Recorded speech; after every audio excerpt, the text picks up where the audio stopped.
Happy New Year! 2026 is gonna be my year.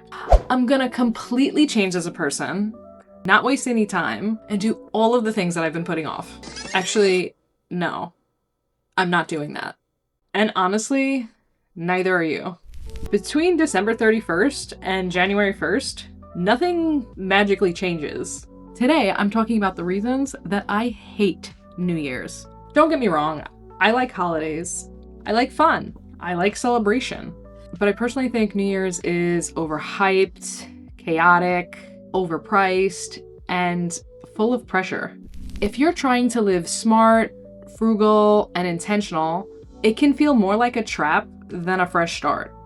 First, I want to talk to you about the hidden costs of celebration. Everything costs more. Hotels, ride shares, food, drinks, even party decorations. You pay a premium just because it's expected. Uber and Lyft spike fares, bars hike bottle service, and sometimes drinks themselves. Restaurants increase menu prices. Some of them even have pre-price fixes, which are also inflated.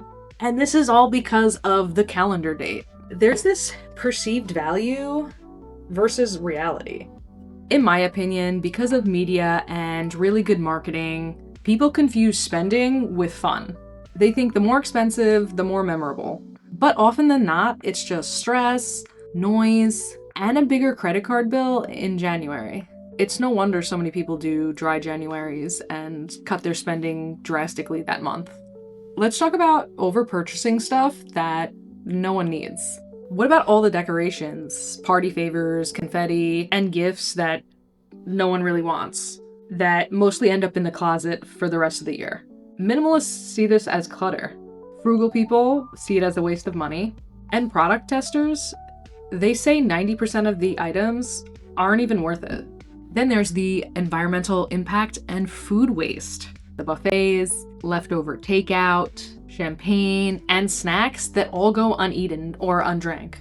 Add in the disposable party stuff, decorations, that plastic confetti. The environmental impact of this one night is huge.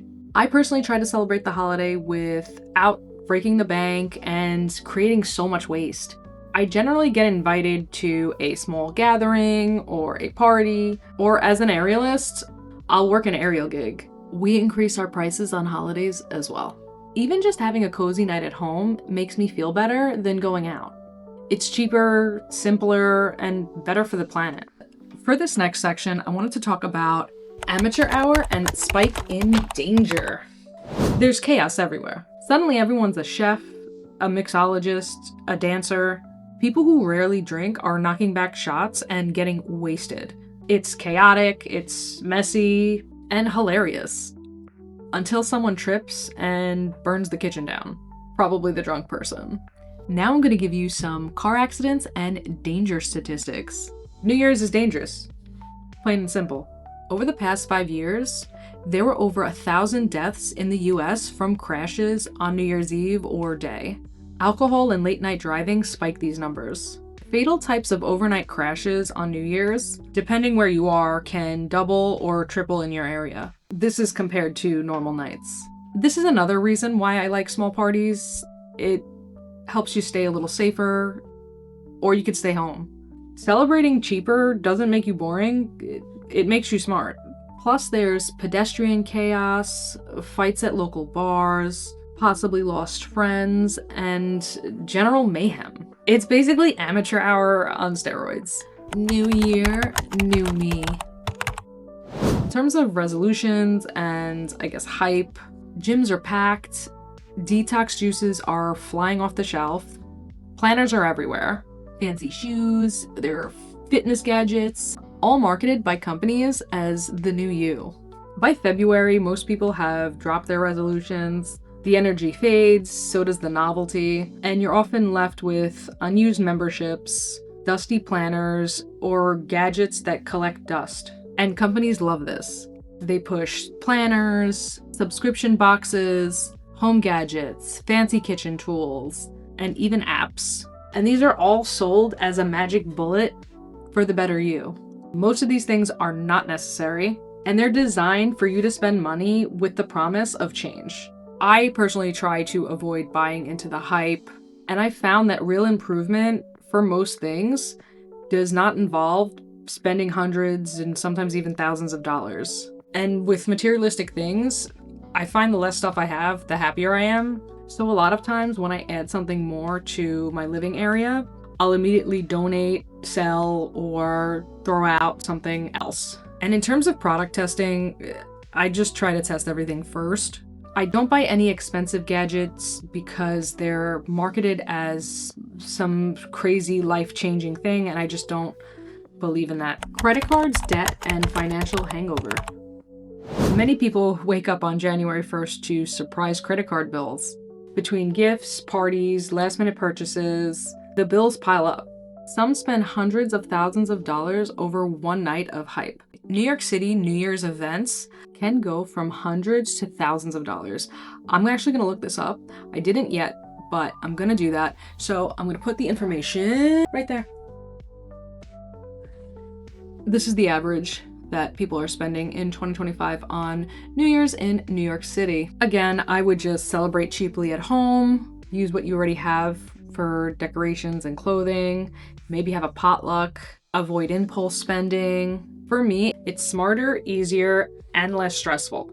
Before buying a fancy kitchen gadget, a planner, or a fitness tool, test it. Could a $20 alternative work just as well? That's the product testing mindset. It's value over hype. I personally got a heatless curling gadget for myself just because I bleached my hair. It's not great for your hair. I wanted to use heat on my hair less. So I got one from Amazon. It wasn't even the most expensive one. It probably was the cheapest one I found. It was about $10. That one worked pretty well. And I didn't realize that the Dollar Tree had it, or the inflation tree, I call it the inflation tree, for $1.25, and I had to buy some extra scrunchies to use with it. I literally did my hair with the tool that cost $2.50 2 nights ago, and this is my hair. I think it looks great and didn't damage my hair at all. So I spent $2.50 for one of them, and I spent $10 for another. I'm probably going to be returning the Amazon one. Let's talk a little bit about the mental health and social pressure of New Year's. Social media amplifies New Year's pressure. There's no doubt about it. Everyone's posting highlights, resolutions, perfect moments. It can make you feel like you're failing if your night isn't picture perfect or Instagram worthy. There's also emotional oversaturation. And I'm speaking in terms of trying to do everything at once. New diet, new gym routine, declutter your house, clean your house. Often all of this leads to early burnout, guilt, and quitting entirely. There's no way around it. Simplifying life reduces mental clutter. Smart spending reduces financial stress. Product testing reduces buyer's remorse. That's how you win mentally, physically, and financially without buying into the hype. I'm going to give you what I think is a better alternative. Again, this is what I do in my life. This is more of a realistic, long-term thinking. If you want to do something, just start whenever and start soon. Tuesday, Wednesday, March, it doesn't matter. What matters is that you start and you're consistent. This is literally how I handle YouTube. My first videos, horrible. You can go look at them if you want, but I do small things with every video, and if you look at the timeline from when I first started a little over a year ago to now, my videos are so much better. I personally try small experiments, not these massive overhauls. Swap out one meal a day, or add a vegetable to all your meals. I started doing this when I decided to lose weight, and I lost like 10 pounds right away. And this was just by literally adding one vegetable to every single meal. It made me eat less. Declutter one cabinet. Try one workout at home. Test something out before committing to expensive tools or subscriptions. I personally enjoy potluck parties or a quiet night with friends. I value connection over consumption. I also try and build systems, not resolutions. A system creates lasting change. Resolutions are more similar to fireworks. They're bright, dramatic, but then they're immediately gone. Creating systems lasts the whole year and sometimes your whole life. So here's my unpopular untruth. New Year sucks for most people because it's built on hype, overspending, chaos, and unrealistic expectations. But you don't need to buy into it. You can go out another night without the long waits, the chaos, the overpriced food and drinks, and the danger. Save money, simplify your life, test products before buying, and focus on systems rather than resolutions. What do you like to do on New Year's? I'd love to know. If you like brutally honest advice about finances, lifestyle, and just smart living, hit subscribe, and we'll survive 2026 smarter and calmer.